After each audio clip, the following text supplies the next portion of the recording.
Today, let's take a closer look at the Israeli Kareen Mark II. The original Kareen pistol was a licensed copy of the Belgium-made Browning High Power and were produced in Israel as a sidearm for the Israeli Defense and Security Forces.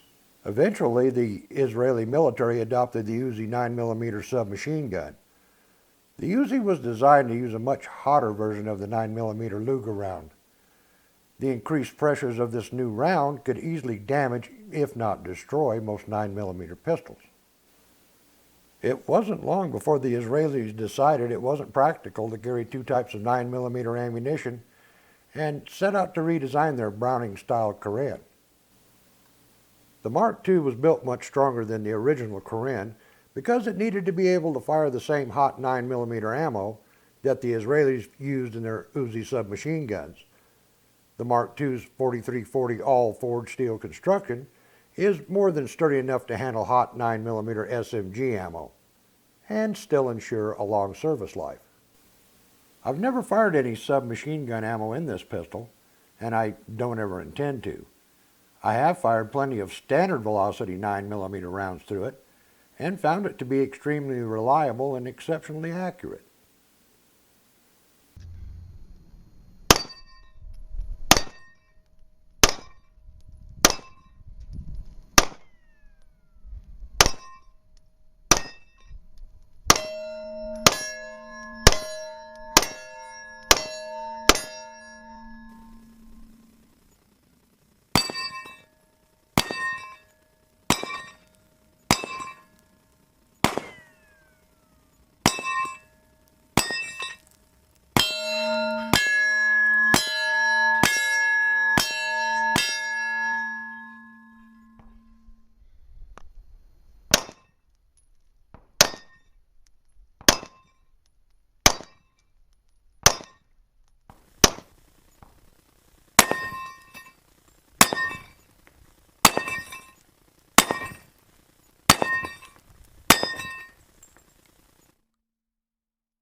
Another design change incorporated into the Mark II was to square off the trigger guard.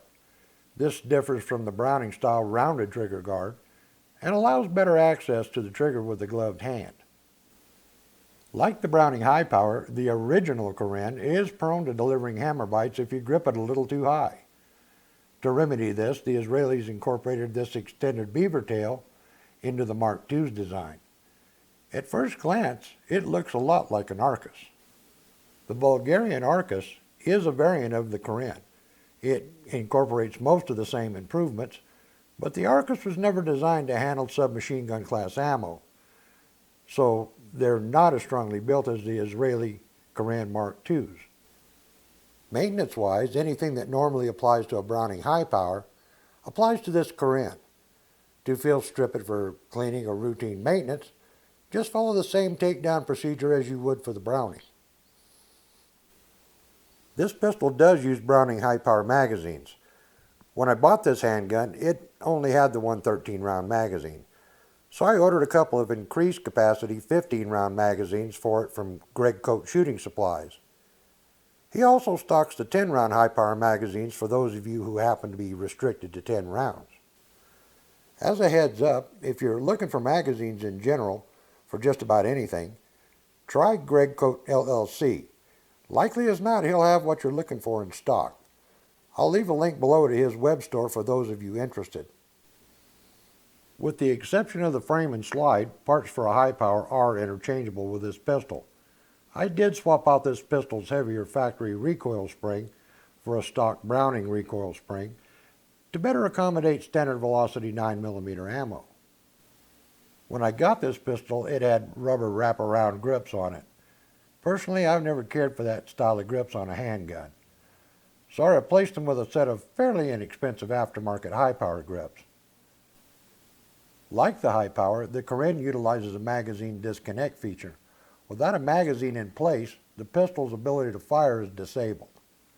Personally, I'm not a fan of magazine disconnect features on any semi-auto. It's easy to disable this feature by simply removing the disconnect plunger and spring.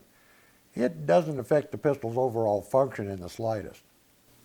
There are several videos here on YouTube that show you how to do this on a Browning high power. The procedure is exactly the same for this Kareen. You'll notice that I've already removed it on this one. Most of the examples you'll see for sale do have some blemishes in the finish. It's just something you can expect when you buy a military surplus firearm. Having a little character doesn't stop these pistols from being excellent shooters. This one appears to have been carried some, but fired very little. The internals actually show very little signs of use.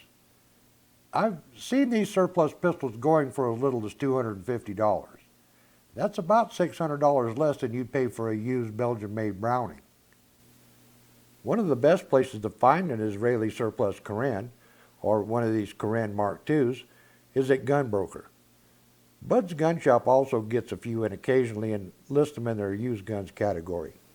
If you run across one of these Kareen Mark IIs, don't hesitate to snag it. They're a great bargain as well as being a terrific all-around 9mm. Okay, the Kareen might not be an actual Belgian-made Browning high power, but as far as I'm concerned, my hat's off to the Israelis for building a truly exceptional variant.